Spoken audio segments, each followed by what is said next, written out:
The second point of evidence people point to for this conspiracy theory is a book called Prophecy of Popes, supposedly written by a man known to Catholics as 400 years before Nostradamus. There was an Irish archbishop named Malachi. He was in pretty good standing, he knew very famous people in Catholic Church history, he lived, then he died, the end.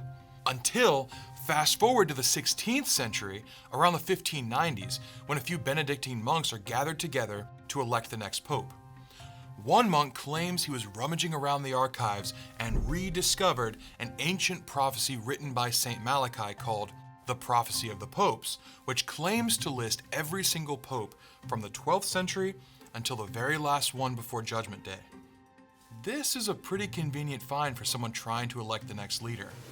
Suspicious. Coincidentally, this ancient text also mentions a future pope by the name of Peter the Roman, just like Nostradamus did a few years earlier.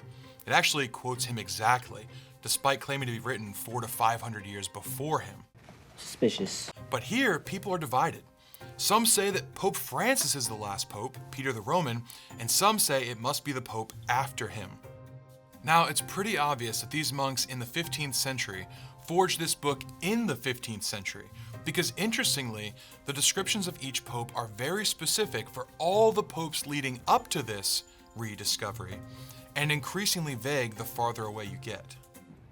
For the most part, rather than predicting popes, it just gives brief titles for each one, like the burning fire, flower of flowers, or the glory of the olive.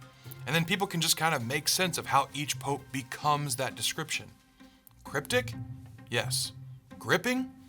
Absolutely. Prophecy? I'm not so sure. There are a few reasons you can't call this a prophecy. For one, in the Bible,